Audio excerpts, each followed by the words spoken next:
ranks 10 gaming trends that need to die in 2025. At number 10 is studios closing before even releasing a game. The video game industry was not in a good place in 2024. If you want proof positive, look at how many studios ended up closing before releasing anything. I mean, recently we even talked about like studios not even announcing anything. They either get bought or formed by some larger entity, exist for a while, and then disappear. Like literally, like we have no idea anything about them even. And if there wasn't anybody reporting on their shutdown, we'd pretty much never know they existed. Like Netflix's Studio Blue. It was supposed to be building some AAA IP, and it was closed without even announcing what they were working on. Casey Hudson, the director of the Mass Effect games, and a guy who founded a new studio called Humanoid Origins, they also shut down. Nothing to show for itself. Probably remember Neon Koi, the studio that Sony shut down at the same time as Firewalk, you know, the Concord guys. But earlier in the year, Sony closed down a different studio called Deviation, made up of former Call of Duty devs they acquired back in 2020, and they were working on some kind of PlayStation exclusive game. We don't know what it was, and we probably never will. I think safe to assume first-person shooter, and unless that was, you know, not just a Call of Duty clone, I'm not so sure that would have lit the world on fire.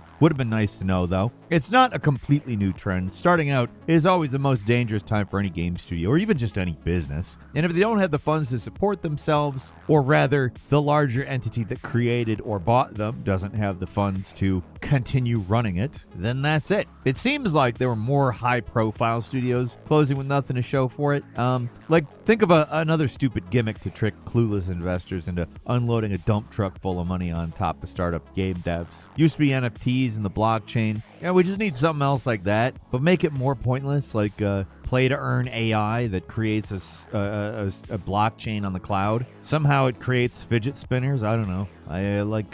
Go on, game devs, without any good ideas otherwise. Take that one, let's say for free for now, but if you get anywhere with it, you're owing me money. Also, you won't.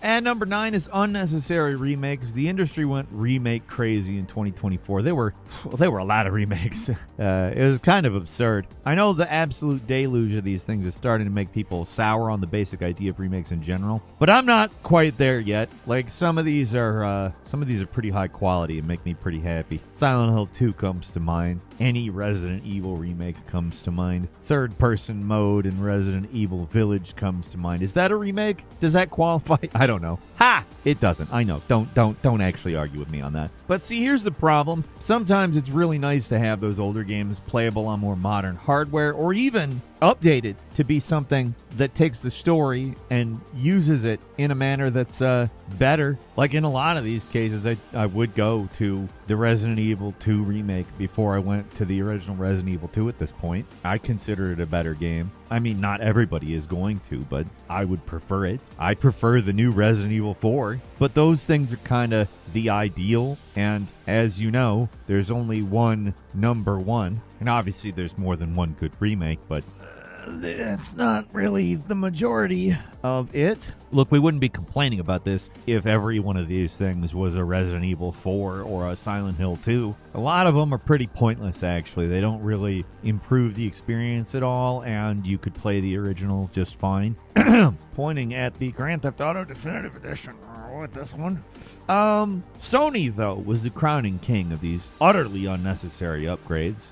They mostly amounted to a new and exciting reason to buy old games at new game prices. Like Last of Us Part 2, quote-unquote, remastered. It could have easily just been a PS5 update, but, you know, they sold it for $40, which I know is a low price for a new game, but that's not PS5 update price. Like, at most, that should be a few dollars. Yes, they threw in some extras to pretend to justify the price, but did it? They put out a remake of Horizon Zero Dawn as well, and there's a little more nuance to this one. The game does actually look quite a bit better, but the original still looks good. I mean, aside from the potato faces, I definitely prefer the graphical overhaul faces a lot more, and the faces from the sequel, Forbidden West. They're a lot better than the original game's faces, and I'm talking about every character, every single character. They look weird. That was actually one of my main gripes about Horizon Zero Dawn, and then they fixed it. So in some ways, I do think that was a necessary remake, but in other ways, I mean, the original does look pretty damn good still.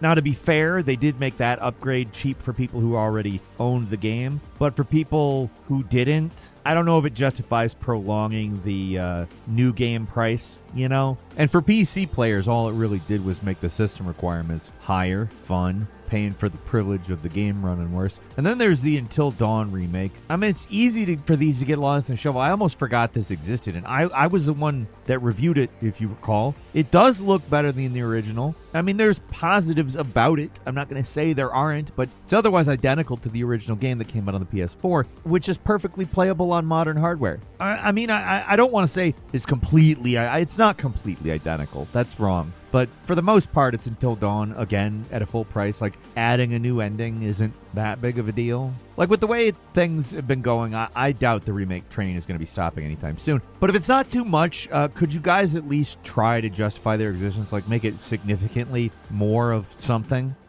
At number 8 is AI voice actors, and again, I want to make sure that you're aware that there is some nuance here. So everybody's going AI crazy. It's not a surprise that we're starting to see AI-generated images creep into games. I'm a person who doesn't automatically think that is bad. However, I do want to say that in a lot of cases it is bad because it doesn't look as good. And let's talk about AI voice acting for a minute. It's generally worse than the AI-generated art that gets put into games to save time, which again can be good and can be bad. There is a certain amount of effort that needs to go into anything. You shouldn't just be typing in things that are short and vaguely describe something and then slap it on top of something else. You should be creating detailed prompts and also doing a lot of manual work to the thing that comes out of it, etc., etc. AI voice actors, much worse. Much worse. So what?